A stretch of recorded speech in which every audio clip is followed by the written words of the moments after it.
7:16. It's one of Australia's most polarising political debates, what to do about asylum seekers. That could explain our government's hardline approach to a boatload of Sri Lankan asylum seekers that were intercepted on their way here. Some of those asylum seekers are holding up New Zealand flags or signs that they might want to go to New Zealand, and our very simple message to them is they're not welcome. But is this a simplistic approach to a complicated issue? Is it just politics? Well, with us is Gary Poole from the Refugee Council of New Zealand and Khalik Zulal, a former asylum seeker now living in Auckland. Good morning to you both. Good morning. Good morning. Khalik, if I could start with you first, what motivates people to get on a boat and to put their lives at risk to try and get to a country like New Zealand? What are they running away from? Well, people have to understand the level of discrimination, persecution, and lack of privileges these people face in their own countries. And they have no option because in their own countries they live in a situation that's life and death. And that's the only option, that they have to leave their countries and in search of better lives elsewhere.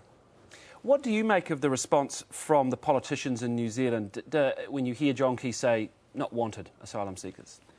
I think it's not the right approach just to say we don't welcome them and say no against their face.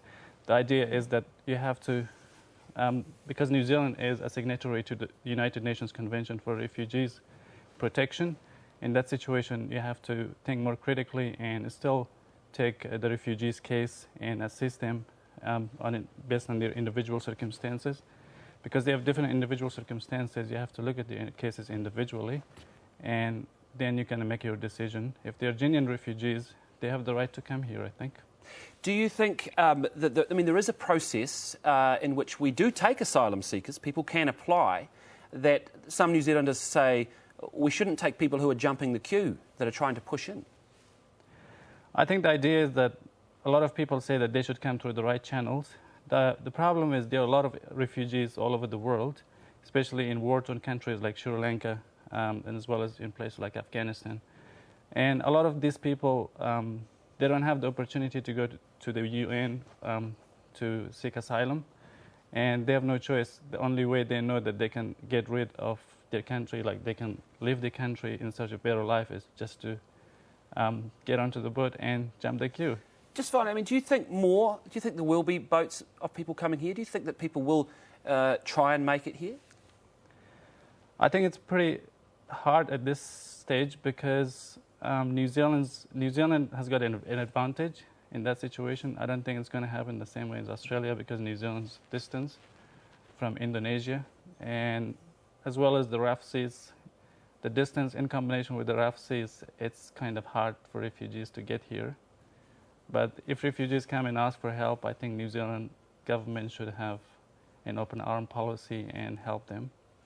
All right, Gary, do you see, is this an approach that John Key's taking here that's similar to Australia? I mean, is the politics involved in what he's saying, do you think? Well, it's not surprising. We would expect any Prime Minister to try to discourage people coming here illegally. That's understandable. But the issue with asylum seekers is really quite different. And any government does need to be able to have secure borders, but New Zealand is one of the most isolated countries in the world geographically, and it's really very difficult to get here, I think, and it's really very not going to be a major issue for us. Take, for example, I was recently in Canberra at the experts panel that was organised by UNHCR. Over this, and we had representatives there from governments around the world, and they talked about how they address the problem of asylum seekers. And countries like the UK, for example, or Finland or Sweden, they have very porous borders. They have people just walking across their borders. It's very... Okay, so you're saying that it's not likely to be a huge issue for New Zealand. Was John Key's response then over the top? Well, he was trying to discourage people from perhaps risking their lives to travel over the Tasman, which is a formidable body of water. Possibly, it's quite possible, and some of the Australian journalists have asked us this, it's possible that the policy of the Australian government in relation to the Malaysian solution has encouraged people to take bigger risks, to try to travel farther distances. New Zealand It's possible, though, that he may be just reflecting the views of the majority of New Zealanders on this one, and that we don't want to see large numbers of asylum seekers coming here. So he's reflecting that, isn't he? Well, it's highly unlikely that there would be any large numbers coming here, and that's the But we should be planning for it, though, shouldn't we? Absolutely, and this is what the Refugee Council of New Zealand has been advocating for, that we think he's probably right. We believe the Prime Minister is correct, that there is eventually going to be a boat that will make it to New Zealand, and we should be well prepared for that, and we should learn from Australia how not to do it, and to do it in a different way.